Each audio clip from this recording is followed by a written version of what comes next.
I spotted my partner in a brief video clip. She was dressed in a casual white t-shirt and jeans, lounging on her bed at home. Her left hand was firmly clasping a man's hand, but it wasn't mine. On Monday at work, my coworkers greeted me with knowing smiles. After the meeting, manager Alex gave my shoulder a friendly pat. "Kai, you're quite the catch. Congratulations on your engagement to Mia." As soon as he finished, the entire office erupted in applause. Soon, phrases like wedding favors and starting a family filled the air. I was genuinely taken aback and thrilled, quickly thanking manager Alex for his kind words. However, I couldn't help but ask, "Hey, I didn't post anything online or send out invites. How does everyone know?" My colleague, Rena, pulled out her phone and opened TikTok. "You're a quiet one, but Mia has already made it official." I glanced at the screen and saw that my girlfriend had shared a new video from our recent trip to Bali. The sun was shining, the beach was beautiful, and she wore a vibrant vacation dress. With her radiant smile, she declared, "I've made the most important decision. I want to spend my life with you." Mia is a popular video influencer. With her stunningly pure and innocent looks, combined with her self-taught photography skills after college, she has always crafted an artistic and whimsical online persona,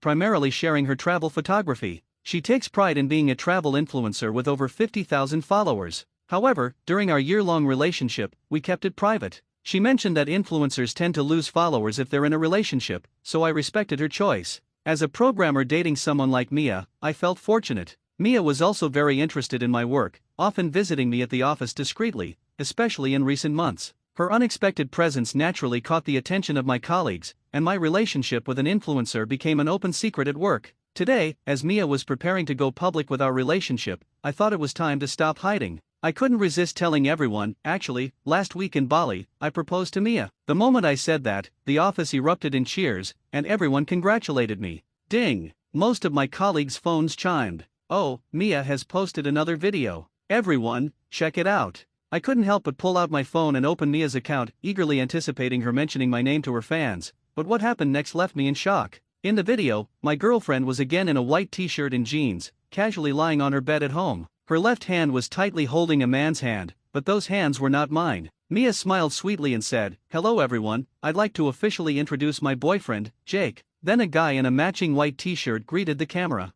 A female colleague gasped, "I know him. He's so fresh and handsome, also a photography influencer. He and Mia make a great couple." The female colleague quickly covered her mouth, realizing her mistake. The entire meeting room fell silent. Everyone quietly left the office or changed the subject. Rena patted my shoulder and tried to comfort me. "Hey, hang in there." Hang in there? How could I? I had just proposed, and my girlfriend announced to the world on TikTok that she had cheated on me. I felt so humiliated and hurt that I wanted to bang my head against the wall. My commitment to Mia wasn't just a fling, I envisioned a future with her. But now, what was Mia doing? Could she have some hidden reasons? I rushed out of the office and called Mia, but she didn't pick up. I sent her a message on WeChat, trying to keep my tone calm, hoping for an explanation. Yet, Mia remained unresponsive. In that moment, I remembered her mother, Mrs. Chen. I had met Mia's mother a while back, bringing her gifts and taking her out for fun on several occasions. The reason was simple: Mia grew up in a single-parent household.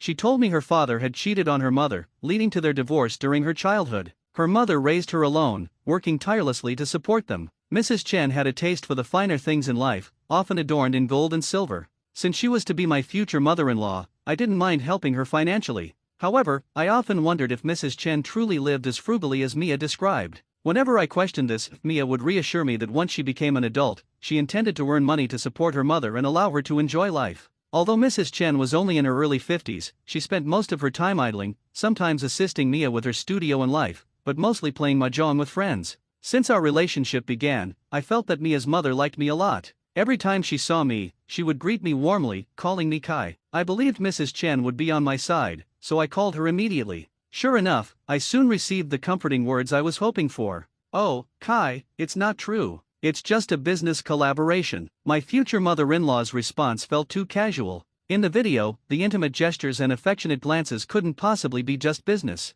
I said, "Auntie Chen, I proposed to Mia during our trip to Bali. We've come this far, how can she announce a fake boyfriend to the public now?" However, this old woman just laughed coldly. "I heard from my daughter, but I haven't agreed to let my precious daughter marry you." I was stunned. Was this the same enthusiastic Mrs. Chen who always grabbed my hand and called me Kai? I couldn't believe it. I explained that even though Mia hadn't explicitly said yes, she accepted the engagement ring I gave her, and I even placed it on her finger. That's a separate matter, the voice on the other end continued mockingly. I could picture Mrs. Chen's heavily made-up face. What's so special about a ring? At least come up with a dowry of 1 million first. I considered myself decent looking, standing at 1.8 meters tall and a graduate of a top university with a computer science degree. At 28, my monthly salary reached 30 to 40,000. I should have saved up to buy a house in this quasi-first-tier city, but for this mother and daughter, I became a paycheck-to-paycheck person. Being with Mia meant they had to eat the best, wear the best, travel in luxury, and stay in the finest hotels. Whenever I was with Mia, I did my best to provide her with the best experiences, and all I wanted was to be with her. Mrs. Chen knew well that I had become a paycheck-to-paycheck person because of them, yet now she was suddenly using this to refuse our marriage. Are there really such ungrateful mothers and daughters in the world? Perhaps sensing my anger, Mrs. Chen said, Kai, you are indeed good, but my daughter is now a celebrity. Her social influence and earning power are way above yours, so, I advise you to act sensibly. With that, Mrs. Chen hung up the phone. I was so furious I wanted to smash my phone, but thinking that Mia might have some hidden difficulties, and since I loved her, I couldn't believe that all the happiness and beauty we shared was just a dream. I held back my temper and quickly asked her out for dinner in the afternoon. Finally, she replied, but she refused, saying she had a live stream at dinner time and couldn't make it. Back at the office, I returned to my desk, took a big gulp of water, and tried to calm down. Then I opened TikTok and searched for videos posted by this Jake. I was so angry I almost spat water on my computer screen. Jake was also in Bali the same day Mia and I were there.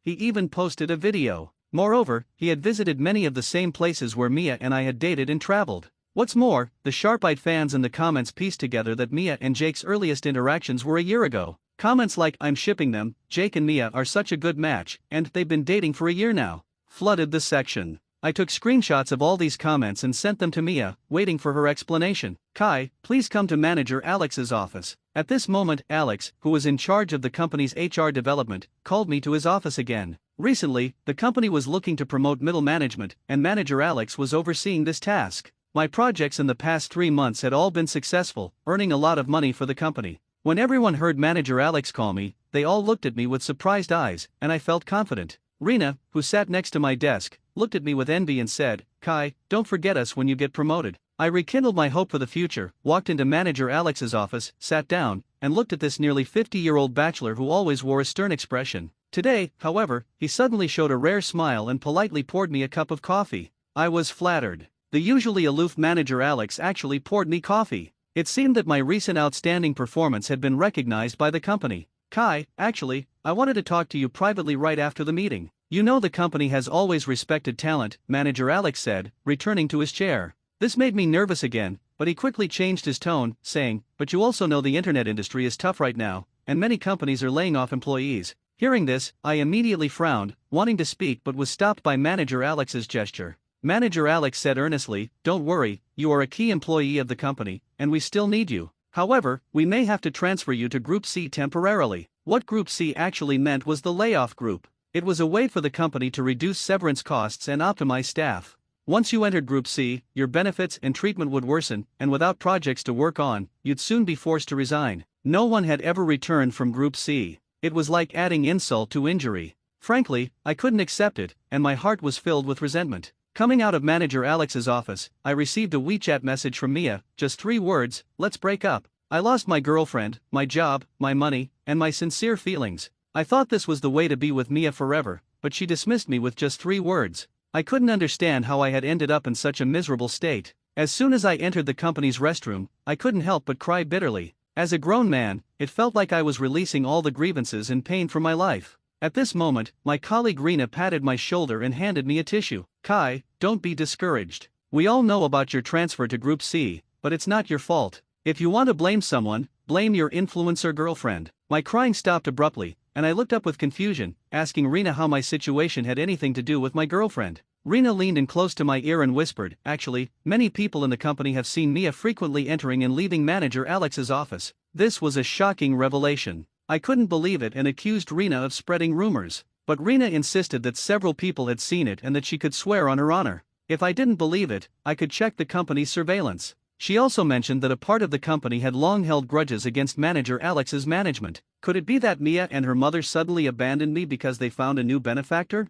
The more I thought about it, the more everything seemed to make sense. My resentment and pain towards this mother and daughter grew deeper. In an instant, a thought of revenge sprouted in my mind. 1 month later, at the high-end cosmetics counter of a luxury brand in the city's upscale shopping center, I watched Auntie Chen rudely apply a sample face cream provided by the salesgirl onto her face with her entire palm. No amount of makeup could hide the wrinkles formed by her vulgar smile. Not bad. This one suits me. Kai, I'll take this one. Then let's go to the store next door to pick out some clothes. I've gained weight recently and have nothing to wear. I almost couldn't help but laugh at Auntie Chen's commanding tone, but I maintained a serious demeanor and stepped forward to pay with my card. All right, Auntie Chen. So, is there really no hope for me and Mia? You're a good person, but you just don't make enough money. Auntie Chen sighed hypocritically while grabbing the sample hand cream and rubbing it on her hands. She continued, but since you still know how to show filial piety, as long as you can ensure my quality of life in my old age, I might consider it. Auntie Chen raised her hand and suddenly showed 5 fingers. I also held up 5 fingers, smiling. So you're saying Mia and I still have a chance? Oh, you really are dense. What I mean is, I'll give you a discount of 50,000. If you can come up with a dowry of 950,000, I might consider it.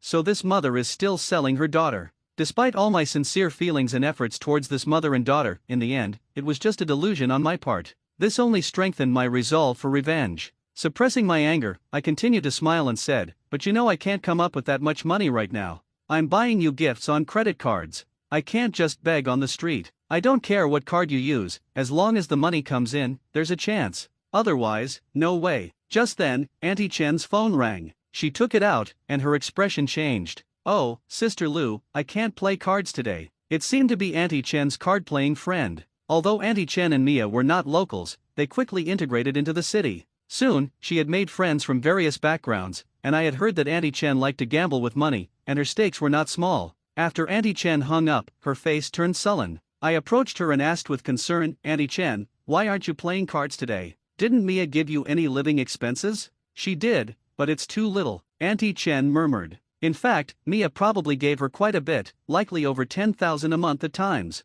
Knowing Auntie Chen's greed, I took out my credit card and said, Auntie, why don't you get a credit card too? You can spend money in advance, and even if you can't withdraw cash, you can buy gifts and offset the cost. It's like carrying an extra sum of money with you. Auntie Chen, who hadn't studied much and knew nothing about credit cards, was thrilled at the idea of getting money in advance. Is there really such a good thing in this world? I patiently persuaded, yes, I can drive you to the bank to apply for one right now. But remember, Auntie, don't exceed your limit. Before I could finish, Auntie Chen grabbed my hand excitedly and dragged me out of the mall. No more talking, Kai. Forget the clothes, just take me to get a credit card. And don't let Mia know. Without further ado, I cooperatively took Auntie Chen to the bank and helped her apply for her first credit card. 1 month later, Mia's livestream was bustling with activity. After the hype from her publicly announced relationship, Mia's followers surpassed 1 million. She now constantly livestreams and sells products, earning money from her fans with a sweet and innocent persona. Due to her public relationship with Jake, she adopted a new persona fitting the current trend, the sweet fairy sister and her young handsome boyfriend.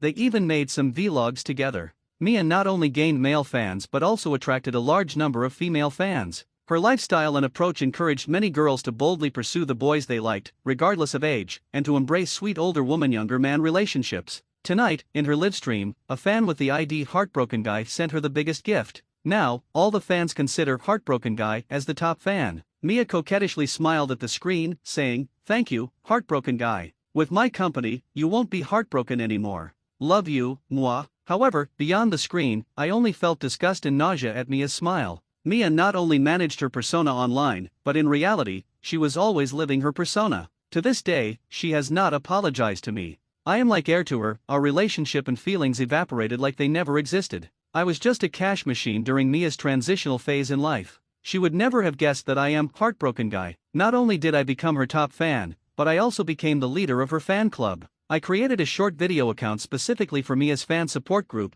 compiling and sharing Mia's previous materials in daily life. Sometimes, I would even share exclusive photos and videos. Unknowingly, this account gained around 100,000 followers. I also created WeChat fan groups to interact with other fans. Fans said I must be a true fan because I knew so much about Mia. Yes, every time I made a video about Mia, I did it with tears, but after each release, I was filled with intense hatred. Mia abandoned and betrayed me, playing with my feelings. A week later, I teased the fan groups with a special evening livestream, attracting a large number of hardcore fans to join and watch. However, the fans started cursing as soon as they entered the livestream because it was just an ordinary office corner. But about 10 minutes later, the office door opened and closed. A pair of uniformed man and woman entered the office, hugging and kissing. Soon, the man started groping the woman, and the woman did not resist, instead moaning, "Alex, you're so naughty." The fans quickly became excited, and the viewership skyrocketed. Some fans excitedly said, "That woman looks like Mia." "No, that's Mia.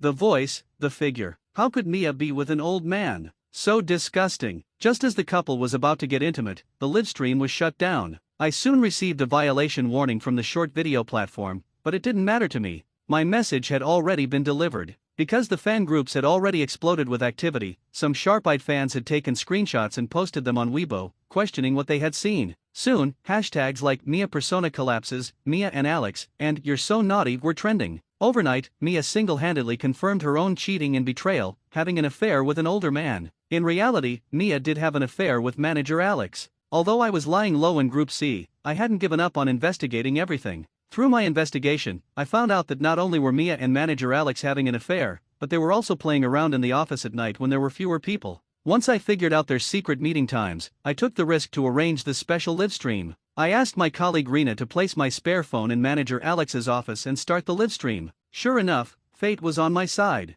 This livestream made Mia and manager Alex face the consequences of their actions. The internet was now in an uproar, with most fans angrily condemning Mia. As for me, I suddenly felt calm. Alone at home, I opened a bottle of beer and took a deep drink. I was still hoping for an apology call from Mia, but instead, I received an anonymous text message. When I opened my phone, I couldn't help but let out a cold laugh. "How dare you? Apologize publicly before midnight tonight and admit that you were wrong. This week, you can be transferred to Group A immediately, and you'll win the biggest prize in this year's year-end raffle." This message clearly had manager Alex's tone. To clarify, I was originally in Group B, now optimized into Group C. Group A is the department everyone dreams of joining. As for the year-end raffle, the grand prize is usually a car, but it's almost always won by the company's leadership, a big scam. Now I understand that there's no such thing as fairness in this company, it's all manipulated. But I'm a programmer, making a living with my skills. I don't need your charity at all. Moreover, even at this point, these people have shown no remorse towards me.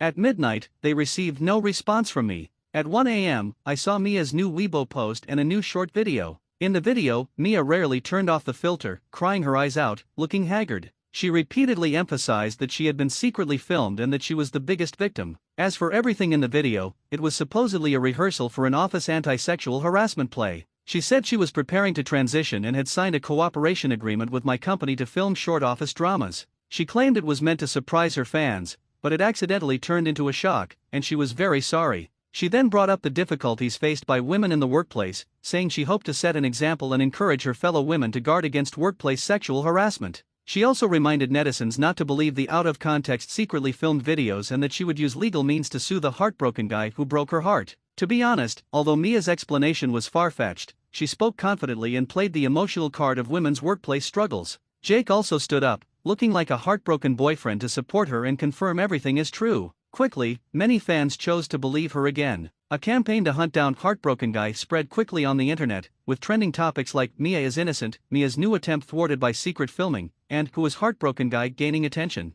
Mia's follower count on short videos not only didn't decrease but skyrocketed to 2 million. Early the next morning, I took a leave of absence from work. Then I received a call from Auntie Chen, who furiously cursed me. "You scoundrel! Don't interfere with my daughter's success. Don't ruin her future. Manager Alex has powerful connections. All the things you bought for my daughter and me, I'll send them back to you today." The more Auntie Chen cursed me on the phone, the happier I laughed because I recorded the entire conversation. Thanks to Auntie Chen, Mia now had an incompetent ally. Around 2 p.m., I received a large package. When I opened it, I found that the cosmetics were either empty bottles or used packaging. The clothes and bags were either torn or old. This old lady was still scheming, not returning everything. Not to mention, the engagement ring I gave to Mia was missing. I let things simmer for a bit longer. My heartbroken guy WeChat account had been buzzing all day with notifications. As midnight approached, I calmly opened my document and posted a prepared article on Weibo and in the fan groups. The title was "Let This Truly Heartbroken Boyfriend Talk About Mia." In this 1,000-word statement, I recounted my entire journey with Mia, from getting to know each other, falling in love, to her betrayal, hiring Jake to play the fake boyfriend, and her affair with my company leader, manager Alex. Of course, my narrative was emotional but based on facts. To ensure my writing was compelling, I asked Rena to review and edit it. In short, it seemed like a personal statement, but it was a meticulously crafted piece of revenge. Sure enough, the internet was once again set ablaze. This time, because I stood up and revealed that I was Mia's real boyfriend, the public opinion shifted in my favor. Jake couldn't take it anymore and posted on Weibo, stating that his relationship with Mia was purely business. He even shared photos of their contract and revenue sharing agreement with key information blurred out. Manager Alex, using a disguised account, tried to speak well of Mia online and criticize me, attempting to steer the narrative. But I directly posted screenshots of the text messages he had sent me. This time, both the disguised account and manager Alex himself were exposed by netizens. Manager Alex chose to remain silent. As the saying goes, every man for himself in times of trouble. However, even at this point, Mia showed no remorse and made no attempt to contact me. The day after I posted my statement, Mia's Weibo updated again. This time, under her mother Auntie Chen's name, claiming that Mia had suffered from online harassment by her ex-boyfriend, had taken sleeping pills in the morning, and was now in the hospital for gastric lavage and rescue. It seemed that this mother-daughter duo was going all out. I was extremely disheartened, knowing that once we reached this point, there was no turning back. There was no way I would sit idly by. I decided to visit the patient in person. I quickly made my way to the hospital and found out which room Mia was in. But as soon as I exited the elevator on the hospital floor, Auntie Chen blocked the doorway. She started wailing and tried to push me away. Outside the hospital room, Auntie Chen was hysterical, shamelessly accusing me in front of everyone. "Kai, how dare you come to the hospital? My daughter needs rest and can't be disturbed by you. If you take another step, I'll call the police." "Auntie Chen, let's talk calmly. I just want to check on Mia." While trying to pull Auntie Chen to the side, I signaled to the man wearing a hat accompanying me to sneak into the hospital room. Everyone's attention was on me and Auntie Chen, so no one noticed the man entering the room. Oh my God, someone help. I'm being filmed again. Soon, we heard a young woman's voice from the room, clearly Mia. Given her lung capacity, it was evident she wasn't unwell. We all rushed into the room, only to find Mia lying on the bed, holding an apple in one hand and a tablet in the other, watching a show. She looked rosy and completely healthy. On the other side, the man with the hat was Rena, tightly gripping his camera and recording the scene before him. A nurse also walked in. "This is a hospital. Please leave immediately. The patient needs rest, or we will call security." In front of everyone, I pretended to be surprised and said, "Mia, didn't you have your stomach pumped? How are you still so energetic?" The nurse, puzzled, said, "Stomach pumped? This patient said she was uncomfortable after a gastroscopy and is resting here. By the way, you all need to leave soon. You don't really need to be hospitalized, and hospital beds are in high demand. Please make room for patients who really need it." In front of everyone, the mother and daughter finally bowed their heads in shame and embarrassment. "I'm sorry, it looks like I misunderstood. I'll be leaving now." After saying that, I motioned for Rena to follow me out. "Kai." As soon as we got downstairs, I heard Mia's voice calling out to me for the first time in a long while. I turned around and saw Mia running towards me. I signaled Rena to step back. Now, it was just me and Mia. It felt like we were back to the beginning. Mia suddenly threw herself into my arms, crying and apologizing. "I'm sorry, Kai. It's all my fault. I hurt you. I've made money now. I'll repay all the money I spent, and we can start over, okay?" Mia then looked up from my embrace, her big tear-filled eyes looking pitiful. For a moment, I felt like we were back to the old days. "My dear Mia." I sighed softly, reached out my right hand to gently wipe away the tears from her eyes, and slowly said, "So you finally realize your mistake?" Mia smiled and said, "Yes, Kai, I know I was wrong. Promise me, don't let your colleague post today's information online. You can post a statement on Weibo saying we've reconciled, and I can start managing my fan account again. Let's pretend none of this ever happened, okay?" My right hand, which was gently caressing her cheek, suddenly tightened and slid down, gripping her neck. My left hand joined in, starting to choke her tightly. Her smile froze instantly, turning into a hideous and terrifying face because of my grip. I even felt that this was Mia's true nature. "Mia, even now, you're still trying to deceive me. In the end, you only care about yourself. You have no remorse whatsoever. Kai, be strong." Rena's reminder from not far away brought me back to reality. I quickly released my hands, and Mia fell to the ground, clutching her neck. She first gagged, then started cursing at me. "Men are all worthless. How could someone like me end up with a toad like you? Even if you were reincarnated 100 times, you wouldn't deserve a hair of mine. And let me tell you, Manager Alex will not only fire you, but as long as I continue to work with him, I'll become a millionaire soon. Ha ha ha." In my mind, I had already cursed Mia 100 times, but I knew I couldn't resort to such barbaric actions. I am a gentleman, she is a scoundrel. I couldn't dirty my hands for her. Daughter, send money to your mom quickly. At that moment, Auntie Chen stumbled out of the hospital entrance, clutching her phone and pleading with her daughter. Mia stood up, annoyed, and said to her mom, "Mom, what are you doing? Can't you see I'm busy cursing this worthless man?" "Daughter, I heard everything you just said. I know you have money now. So mom is in debt recently. Please help me pay it off. The creditors are threatening my life." Mia asked, "Mom, are you in debt to some of your gambling friends again?" Auntie Chen looked at me, then turned to Mia and held up 5 fingers. "You owe 5,000. Auntie Chen shook her head. "What? You owe 50,000. Auntie Chen shook her head again. "You can't owe 500,000, can you?" Auntie Chen, looking a bit embarrassed, admitted, "I opened more than a dozen credit cards, some using your name, and I can't pay them off right now." Mia, enraged, scolded her mother, "You can't even read. How did you manage to open credit cards?" Auntie Chen started crying again, pointing her finger at me. I was surprised myself, realizing Mia's mother was so extravagantly wasteful, opening over a dozen credit cards and maxing them out. Mia, now furious, began to curse at me and even tried to hit me, but bystanders stopped her. I stood still, not retaliating at all. I said coldly, "Mia, I just told your mom where to get a credit card.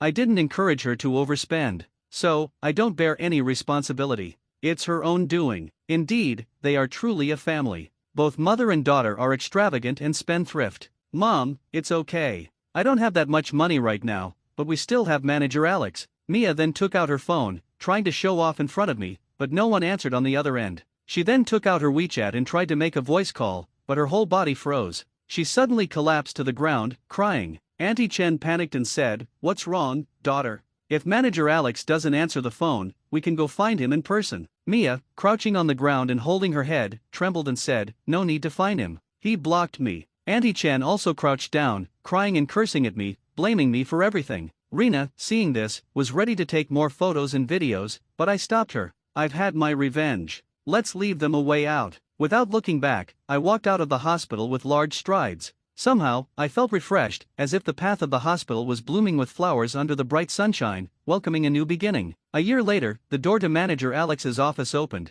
and Rena walked in with a pile of documents. She respectfully placed the materials on my desk, where I was sitting in the manager's chair. "Manager, these are the latest quarterly reports from Group A. I had returned from Group C. A year ago, after Manager Alex was fired due to a scandal, I was promoted from a technical position to a managerial one because of my outstanding performance. I took over his position. I also promoted Rena from Group B to Group A, making her the department leader." "Manager, have you heard the latest about Mia?" Rena, seeing me busy with the materials, added, "Guess where Mia went after her Livestream account was banned? She and her mother fled to the Pearl River Delta, but they are still the same vain and irresponsible. Mia hooked up with a wealthy factory owner, but it turns out he's married. She was beaten by his wife, and it made the local headlines. I saw it on my phone and forwarded it to you. No need. Those two are no longer my concern." I didn't look up and continued with my work. Rena gave me a thumbs up and praised, "Manager, you're amazing. Who knew you'd have so many brilliant revenge tactics? I want to learn from you." "These aren't my tactics." I stopped working and finally looked up, seeing Rena's puzzled expression. I continued, "The reason I succeeded is because of their own greed, which ultimately led to their downfall. I merely accelerated their self-destruction. When two people are truly open and sincere in their relationship, no external storm can shake it. Mia just took advantage of my genuine feelings, misusing my true love. In the end, her own evil intentions led her astray, and she suffered the consequences. Now, I've achieved career success and earned the respect of my colleagues and family. I look forward to finding true love in the future." While distributing pamphlets, I spotted my girlfriend Mia, looking disheveled as she passionately kissed the school's heartthrob in a flashy car. When I tapped on the window, the heartthrob smirked and asked, "Who's this guy?" Mia, leaning against him, replied, "Just a loser. If you have a problem with it, I'll dump him right now." After giving the heartthrob another kiss, she turned her back to me without a glance. The heartthrob licked his lips where Mia had kissed him and taunted, "Scram. Beautiful girls belong with the strong." I retorted, "I don't care about my girlfriend, but what are you doing in my car?" The atmosphere turned tense. The heartthrob tightened his grip on the steering wheel, staring at me in disbelief. "What do you mean your car?" "This is my ride," I clarified. I opened the glove compartment and pulled out the registration. "See? My name's on it. Why are you in my car? Are you trying to steal it? I'll call the cops right now." The heartthrob's face flushed red as he quickly exited the vehicle, whispering, "Please don't call the police. My dad's a mechanic. I thought this car looked cool and borrowed it for a joyride." Just don't call the cops. I widened my eyes and exclaimed, you call this borrowing? This is theft. Can mechanics just take cars for a spin? The heartthrob lowered his head and murmured, dude, I'm really sorry. I sighed, don't get too familiar. Let me check the car for damage first. He fell silent, and soon I discovered a dent on the hood. I fumed, what's this about? The heartthrob panicked and quickly explained, it's not my fault. Your girlfriend insisted on sitting on the hood for selfies and posted a bunch of scandalous photos online. That's the proof. I checked my phone and found nothing. The heartthrob hastily showed me his phone, revealing that Mia had blocked me. Looking at her social media, I scoffed, such daring photos. Fine, you can leave. I'll keep these as evidence. You both better prepare for a court summons. The heartthrob was taken aback and whispered, dude, is it going to cost a lot? I replied, about $100,000. His face went pale instantly. The heartthrob stammered, but she's the one who caused the damage. Do I have to pay too? I rolled my eyes, don't you know the law? You're both liable. Your dad's hard work this year is going to waste. The once proud heartthrob broke down in tears, that stupid girl. I told her this is carbon fiber. Only high-end cars have it. The hotter it gets, the tougher it becomes, but she couldn't wait for the car to warm up and just sat on it for selfies. My parents worked so hard, and now we're in trouble because of her. Impatient, I got into my car and called someone to assess the damage. I had no interest in watching him cry. The heartthrob wiped his tears and lamented, how come you're the rich one? Your girlfriend said you work multiple jobs handing out pamphlets. I clarified, I don't work. I distribute pamphlets, but those stores are mine. I wasn't lying. My family owned half of the Pedestrian Street 72 stores. Distributing pamphlets for my family's businesses, what's wrong with that? I rolled up the car window, not wanting to hear the heartthrob's sobs. At that moment, Mia texted me, since you saw it, let's break up. Don't blame me, blame your parents for being losers. I'd rather cry in a Lamborghini than laugh on your bicycle handing out pamphlets. I fell into deep thought. Since both the Lamborghini and the bicycle were mine, should she cry or laugh? I wanted to reply, wait for the court summons, but Mia had already blocked me. How could she block me? Speaking of repair costs, she owed me $100,000. Ignoring the fact that it was the girls' dormitory, I rushed inside and headed straight to Mia's room. Fortunately, it was morning, so there weren't many people around. I reached her door and was about to knock when I heard a woman inside ask, did you really do what I told you? Then I heard Mia say, yes, I lied to him that I took the pill. The woman excitedly replied, that's a great opportunity. I calculated your cycle and knew you were likely to get pregnant these 2 days, which is why I told you to go on a date. Once you're pregnant, you can marry into a wealthy family. Mia said anxiously, what if he makes me get an abortion? The woman assured her, as long as you're pregnant, I have ways to make him acknowledge the baby. You even broke up with your boyfriend for him, let's see if he dares to deny it. I was genuinely shocked that Mia would go this far. She even wanted to marry the heartthrob by having his child. I wondered what her expression would be when she found out the heartthrob had stolen my car. I knocked on Mia's door, and when she saw me, she immediately frowned. I've already broken up with you, why are you still bothering me? I'm telling you, being poor isn't a problem, but being poor and shamelessly pestering a girl is disgusting. It seemed Mia misunderstood, thinking I was there to win her back. There were 2 other people in the dorm, her roommates, whom I recognized. Before I could speak, one of her roommates said, can you stop hindering Mia from pursuing her own happiness? I was completely dumbfounded. So making out with another guy in a flashy car behind her boyfriend's back was considered pursuing her own happiness? I knew this roommate, she was Mia's best friend, Zoe, the one who had just urged Mia to get pregnant. When I first started dating Mia, she often made sarcastic remarks, saying a man's love for a girl depended on how much money he spent on her. Because of Zoe's influence, I had given Mia many gifts. Now, I was here to reclaim those gifts. I said, we can break up, but the phone you're using is mine, you should return it to me. I didn't mention that the flashy car was mine. Knowing Mia's personality, she might shamelessly cling to me, so I had to get my things back first. Mia immediately frowned and said coldly, so you're that petty? Can't you consider my feelings? I was speechless. It's not that I'm petty, but you've already wronged me, why should I care about your feelings? Zoe suddenly covered her mouth and laughed. Can't you see through this poor guy's trick? Asking you to return the gift is just a pretense, he really wants to make things difficult for you because he can't handle the breakup. Mia sneered, so that's it. You think if I can't bear to return the gift, I won't break up with you, right? Have you forgotten my new guy is very rich? She raised her head proudly, and Zoe added fuel to the fire, don't be afraid, sis. I just checked, the heartthrob's Lamborghini costs millions. Buying you a new phone is nothing to him. Mia laughed and said, I can return the phone, but let me make one last call. I'll show you why I broke up with you, because the gap between you and a rich man is so wide that you'll never bridge it in your lifetime. I wondered if the rich man she was talking about was the heartthrob. I remembered when I sent the car to the heartthrob's house for maintenance, his dad sighed and said making money was tough these days and what they earned wasn't enough to pay the rent. Mia made a call, and Zoe quickly said, "Put it on speaker so he can hear, let him know the gap between himself and others."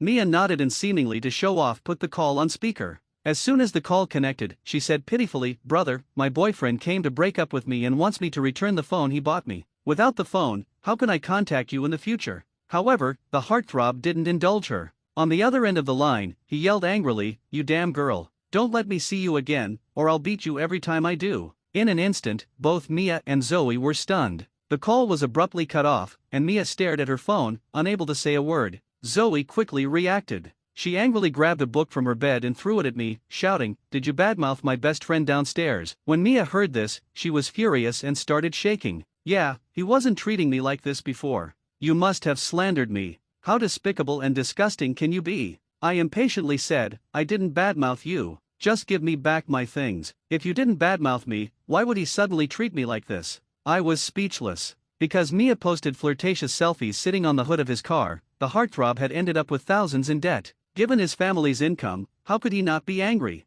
Zoe sneered, "That's why I told you to be brave and date the heartthrob, because I already saw through this poor loser. He only knows how to play tricks behind your back, disgusting loser." I asked, "So you're saying you were involved in her betrayal of me, right?" Zoe snapped, "Betrayal? My best friend was stuck in a mess, of course, I had to pull her out. Should I let her sink into marrying you? She'll thank me for the rest of her life." Mia grew impatient and said coldly, "You can have the phone back, but I have one condition: you immediately apologize to the heartthrob and admit that you were lying about me." Zoe cursed, "Yeah, even if you have to kneel and apologize, clear my best friend's name." I took the phone and continued, "Why should I apologize for something I didn't do? And we haven't settled our accounts yet." I walked straight into the room and sat at the desk to start calculating. Throughout our relationship, I had given Mia many gifts and transfers. I wanted them all back. Mia said disappointedly, "My friends are all here, we once loved each other. Do you really want to embarrass me like this?" I ignored her and continued calculating. Zoe suddenly took a photo of me. With a face full of disdain, she said, "Today, I encountered the ultimate loser. I'm going to post this on my social media right now and expose you so you'll be socially dead." I thought she was just threatening me, but when I took out my phone to check, I found she had actually posted it. She posted my photo with the caption, "OMG girls, never date a poor guy. The poorer they are, the more trouble they cause." My best friend got stuck with one, "It's terrifying." I frowned and said, "This is a personal matter between us. Why do you keep mentioning being poor? You might as well write gold digger on your face." Zoe sneered, "Yeah, I do like rich guys. Do you have the right to be jealous? If you were rich, you'd be the one scolding me now, not the other way around. Look at your pathetic self." Zoe got more and more agitated, walking to the window and pointing downstairs. She said rich men drive $1 million Lamborghinis and are full of ambition and career goals. Poor losers just sit here calculating, making the girls who once loved them feel sick. Another roommate finally couldn't help but speak up. "Mia, why don't you just pay him back? This is your fault in the first place." In an instant, Mia's expression changed. She asked, "What do you mean? Are you taking his side?" Zoe sneered, "Isn't it obvious? You found a boyfriend with a Lamborghini, and she's jealous, so she purposely insults you, slanders you." The roommate's face turned red with anger. "Don't falsely accuse me. I knew this girl, she was a diligent student named Lily. Before, when Mia wanted to show off, she had me buy desserts for everyone in her dorm, but Lily refused to take them, saying she couldn't accept something she didn't earn. Because of that, I had a deep impression of her." Mia sighed and said, "Lily, I know you're poor and rely on student loans and scholarships to study. I understand if you resent the rich, but you know what? Being a good person is more important than good grades." Lily's eyes widened in disbelief. "Are you saying I'm not a good person?" I was completely dumbfounded. Lily was diligent and hardworking, excelling in both character and academics. And Mia, she had just been making out with the rich guy in a car right in front of me, her boyfriend. She dared to say Lily didn't know how to behave. What kind of nonsense was she spouting? Zoe sneered, "I know your type, poor girl. You know he broke up, so you're pretending to be a pretentious coquette to win his favor. You know you have no chance with a guy who drives a Lamborghini, so you don't even let a guy who earns $3,000 a month distributing pamphlets pass." Lily was so angry she clenched her fists and stood up. "I also work part-time as a tutor, and I earn $2,000 a month." Zoe looked at her with disdain. "To you, even mosquito legs are meat. Yesterday, I saw you picking up food that fell on the table to eat. You poor wretch, of course, you're not picky about men." Lily's eyes reddened immediately, her voice trembling with grievance. The food fell on the table, not the floor. What's so poor about that? Enough, Mia's shout interrupted us. She slammed her phone on the table and said to me, "You really embarrass me. My biggest regret is dating you. Hurry up and settle our accounts, then I can go explain to my new boyfriend." Zoe quickly said, "Don't be afraid, sis. I'll go with you to explain. The rumors will be quashed, and you'll still be the little darling of a rich man." I couldn't be bothered with these two anymore and focused on calculating our accounts. Of course, I didn't include the repair costs of the flashy car. I was afraid Mia might shamelessly try to reconcile with me. In the end, I figured it out. In the year we dated, I had given Mia gifts and transfers totaling 18,000. After doing the math, I was stunned. Dating really costs a lot of money. I only spent a few hundred a month on living expenses. I didn't realize it until I calculated it. Not only was I shocked, but Mia and Zoe were also a bit stunned. After all, they were students. Where would they get over 10,000? At first, they didn't believe it, but after checking several times, they finally confirmed my calculations were correct. Mia looked a bit troubled. 18,000. I can't come up with that right now. Zoe panicked and quickly said, "Don't be scared, sis. I'll help you pay it back. Your attitude towards this loser now will determine how the heartthrob sees you. Even if we have to borrow from loan sharks, we'll pay the money back. You need to cut ties with this poor guy to have a chance to marry into a wealthy family."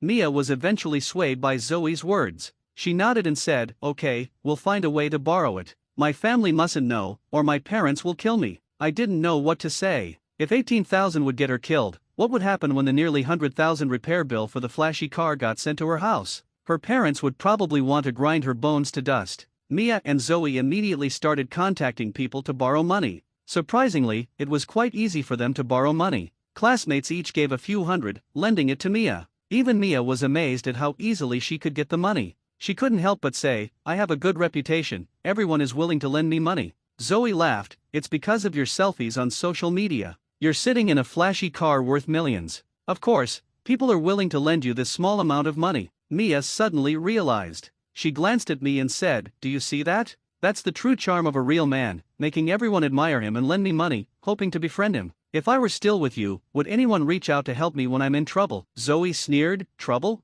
Being with him is already the biggest disaster in life." They kept borrowing money and finally managed to collect over 8,000. But there was still a 10,000 gap. Zoe gritted her teeth and said, "I know a guy from the underworld. He can lend me the money, but if we can't pay it back, it'll be terrible." Mia asked worriedly, "What happens if we can't pay it back?" Zoe replied, "Don't worry about that for now. Your new boyfriend is so rich, 10,000 is nothing to him." Zoe quickly contacted the so-called underworld person, who appeared to be a professional private lender. He handed over 10,000 without hesitation. After they managed to gather enough money and returned it to me, Mia threw the phone at me angrily and said, "Satisfied now? Get lost. From now on, we should have nothing to do with each other." I nodded and turned to Lily, saying, "Can you come out with me for a moment?" Lily looked at me in surprise, seemingly not understanding why I was calling her. Zoe immediately sneered, "I knew these two had something going on. As soon as you paid him back, they hooked up." I felt a wave of helplessness. The reason I wanted to talk to Lily was that she worked in the student council and had the contact directory. Since I planned to send a court summons to Mia's family, I definitely needed her home address. Lily blushed deeply, lowered her head, and followed me out. Zoe mocked again, "You're really following him out? You only deserve Mia's leftovers." Lily was almost in tears. "I don't have any such intentions," Zoe cursed, "pretentious coquette. Keep pretending. No wonder your family is so poor, it's genetic. Look at you trying to please even a guy who hands out pamphlets." Mia looked at us with disdain and sneered, "Good thing I broke up with him. This useless man is all yours. Let me give you a word of advice, a whore and a dog may they last forever." I led Lily out of the dormitory and into the hallway. Lily whispered, "I only spoke up because I was angry. Don't read too much into it. I just want to study hard." "I don't have the intentions," they said. I nodded, "I know. You have to get scholarships and work as a tutor. You don't have time for romance." Lily asked curiously, "Then why did you ask me to come out?" I said, "I know you have the contact directory. Can you give me Mia's home address?" Lily immediately panicked. "What do you plan to do?" "Don't do anything reckless." She seemed very worried and even grabbed my hand in her anxiety. Lily looked into my eyes and said seriously, "We may be poor, but we have dignity. Others are at fault, but don't ruin your future because of their mistakes." The atmosphere grew silent, and I didn't know how to respond. Did this girl think I was planning to go down with Mia's family? Lily then realized she had grabbed my hand in her haste. She quickly let go, blushing. You're hardworking and determined. You deserve a better life. I believe that in 10 years, Mia will regret her choices. I said it won't take 10 years. I've already had the dealership assess the damage. If her family lives in the city, she'll regret it soon. Lily was stunned and asked what I meant. I said the flashy car downstairs was mine. She stared at me, dumbfounded. I explained everything to Lily. She was speechless again. It wasn't until I showed her the car registration that she believed it was true. When Lily went to get the contact directory, she walked as if in a daze, probably thinking she was dreaming. Soon, she sent me Mia's home address. Surprisingly, it was just a few kilometers from the dealership. What a coincidence, right? I called the dealership, and they told me they'd deliver the damage assessment within 10 minutes. Wait, I suddenly remembered. Mia had given me back her phone. How would I contact her for debt collection later? I decided to temporarily return the phone to her. I went back to Mia's dormitory. When she saw me return, she asked irritably, "Why are you back?" I said, "I know you don't have a phone. You can borrow this for a couple of days." Zoe immediately clutched her chest, pretending to retch. "I'm going to puke." I was right, this loser is doing it on purpose, trying to play this on again, off again game with you. Mia snapped, "Do you really take me for a fool? Can you stop pestering me? You're embarrassing me in front of my friends." Just then, Zoe's phone rang. Zoe took out her phone and said puzzled, "Mia, why are your parents calling me?" I was taken aback. The dealership works fast. It seemed Mia's parents couldn't reach her, so they contacted Zoe. Mia took the phone and asked, "Mom, what's wrong?" This time, Mia didn't put the call on speaker, but her mother's yelling was loud and clear, "Don't call me Mom. Do you know how much your father and I make? You've ruined us." The sudden scolding left Mia stunned. She quickly said, "Mom, what did I do?" Mia walked to the corner of the dormitory with her phone. As she talked, she suddenly burst into tears. Zoe hurriedly asked, "Sis, what's wrong?" Mia sobbed, "I know why the heartthrob suddenly got mad at me. I dented his car by sitting on it, and now he wants my family to pay. The estimated cost is $137,000. Where is my family going to get that kind of money?" Zoe was equally stunned. "How is that possible? Just by sitting on it, it got dented?" "The bill was delivered to my house. My mom said she took a picture of it and sent it to me. She told me to check my phone." Mia couldn't even stand, she sat down on the bed in a daze. Zoe bit her lip and said, "Don't panic. I might have a solution." Mia asked, "What can you do?" Zoe said, "At this point, we need to see if you're pregnant. If you are and you're carrying his child, would he really dare to ask you for the repair costs?" Mia immediately nodded. "Right. Even if he doesn't care about me, he has to care about the baby, right?" Zoe said excitedly, "If he dares to ask you for the repair costs, go make a scene at his house." Mia sighed deeply. "I initially wanted to use the baby to marry into a wealthy family. Who knew it would only end up covering repair costs?" Zoe consoled her, "Hundreds of thousands isn't a small amount. Your parents would need 2 years to earn that. And who says you can't marry into a wealthy family? Maybe his parents will insist on you getting married, and not only will they cover the repair costs, but they might even gift you a car." I wondered if I should remind Mia out of past affection about her getting pregnant with the heartthrob's child. It certainly wouldn't exempt her from the repair costs. I started to speak, but before I could say anything, Mia shot me a venomous look. She walked over, snatched the phone from me, and said, "Don't say a word. Get lost. I don't want to hear your voice. I'm already in a bad mood." Zoe also snapped impatiently, "Yeah, can you get lost? We're trying to figure out how to calm the heartthrob down." I nodded. Since she said that, fine. After all, we were going to see each other in court anyway. Mia had already picked up her phone and sent a voice message to the heartthrob, "Please come downstairs to my dorm. I want to talk to you, please." The heartthrob quickly replied, and she played the voice message. I heard his voice, "Sure, you slut. I want to talk to you too. Come down now." Mia put down her phone and worriedly asked Zoe, with that attitude, "Will he really forgive me?" Zoe said, "Go down and beg him. I'll go with you." Zoe helped Mia up and glared at me. "Get out of the way." I ignored her and turned to leave the dormitory. Just as I was about to go downstairs, Lily returned. Mia and Zoe walked past Lily, heading in front of us. Seeing me, Lily quietly asked, "Will you make Mia pay a lot of money?" I said, "I won't extort her. She should pay what she owes, but I'm thinking." Lily asked, "Thinking what?" I said, "It seems like they're begging the wrong person. Won't it be awkward?" When we got downstairs, the heartthrob was already there. The most noticeable thing was the slap mark on his face. He was standing by the roadside, crying and wiping his tears. If I'm not mistaken, he must have told his dad about what happened and received some fatherly love.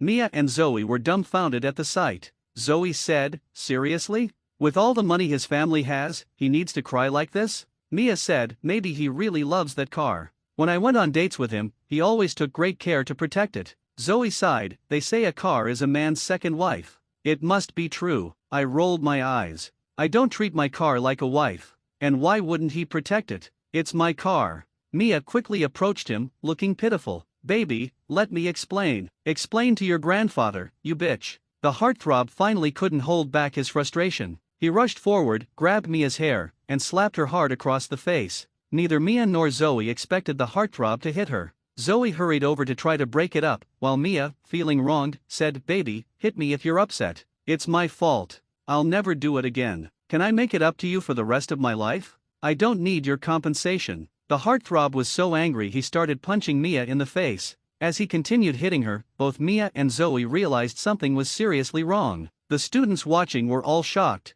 Just a moment ago, Mia was stepping out of a flashy car, admired by everyone. Now, in front of all these people, she was being beaten by the heartthrob, who had her by the hair, punching her face repeatedly. Zoe shouted anxiously, you're hitting her too hard. She's a girl. The heartthrob hit so hard he knocked out one of Mia's front teeth. Mia, missing a tooth, covered her mouth in disbelief and spit out some blood. She quickly bent down to pick up the tooth, crying out, stop hitting me. My tooth is knocked out. Zoe, go get some milk. I nodded and said, smart. If you put a knocked out tooth in milk quickly, there's a chance it can be reattached. At that moment, Mia's face turned ashen. She tried to sniff back the blood but ended up choking on it and coughed painfully. No one expected things to turn out this way. Honestly, even I hadn't expected it. I sighed and said, if you'd known this would happen, why did you do it in the first place? Zoe asked in a daze, why are you apologizing to him? I said softly, yes, tell everyone why you're apologizing to me. The heartthrob, still crying, said, I shouldn't have stolen your car to show off.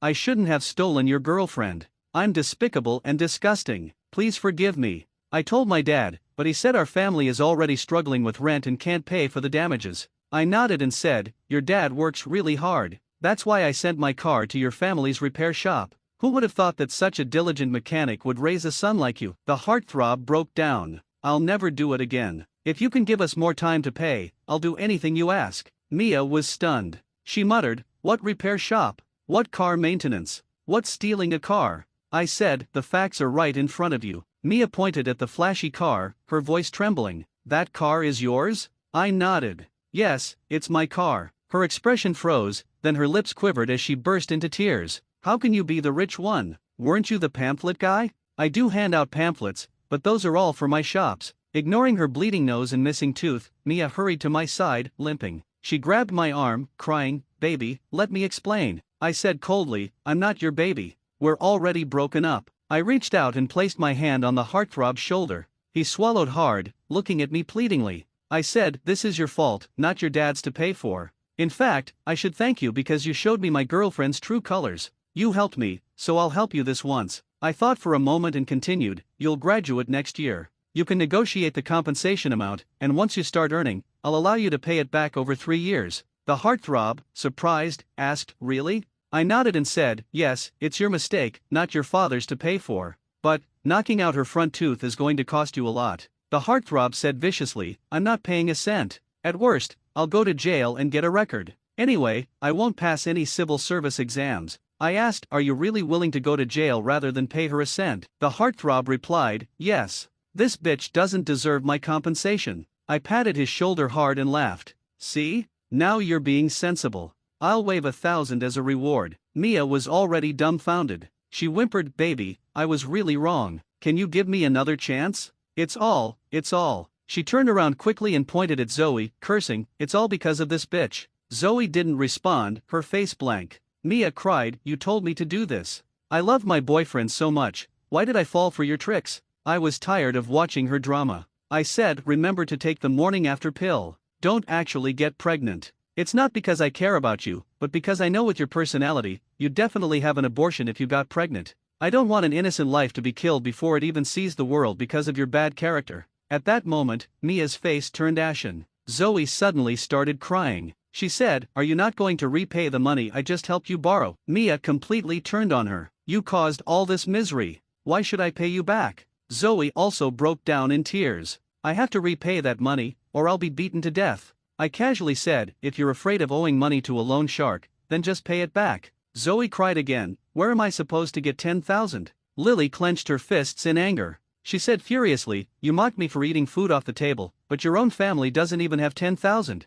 You're poor too, so why do you bully other poor people? You deserve this. Zoe sat on the ground, sobbing uncontrollably. I smiled at Mia and said, goodbye. Unless it's about repaying money, don't contact me. Otherwise, I'll charge you with harassment. I turned to Lily and asked, since the bitch has been punished, how about we go have a meal to celebrate? You can ride in my car. Lily replied, are you serious? Why would I get in your car or have a meal with you? Realizing she had a point, I awkwardly scratched my nose. I got into my sports car and drove off. Mia and the Heartthrobs families quickly reached an agreement, with both families covering half of the costs. It was said that Mia faced severe consequences at home, even suffering a broken leg due to her parents' anger. She felt too ashamed to return for her final year of college. Zoe, on the other hand, did return, but every time she did, people mocked her, calling her a traitor to the poor. To pay back the loan shark, Zoe desperately sought employment, but her reputation preceded her, and no one wanted to hire her. In the end, she found me, begging for a job. I happened to own a few low-end restaurants, so I had her clean the toilets. She had looked down on the poor, so now she could scrub toilets for them. She could only cry while cleaning, and word spread about her situation. Some students even came specifically to use the toilet after she cleaned it, just to make her clean it again. After dropping out, Mia frequently messaged me, begging to get back together. I blocked her, but she would just switch numbers and continue to harass me. Eventually, I did as she wished and sued her. That finally scared her off, and she stopped contacting me. As for Lily and me, nothing happened between us. She was a self-reliant and disciplined girl, different from Mia and her crowd. During the last year of college, Lily didn't contact me at all. After graduation, she returned to her hometown to teach. She mentioned there were many underprivileged children in her area, and she wanted to help them. I admired her character and reached out a few times, but she wasn't interested in dating. The only time she asked for my help was to see if I could organize a clothing drive for the children in her area. I donated some old clothes, and after that, we didn't stay in touch. I often think about what she said regarding dignity. That remarkable girl, I hope her life takes her far.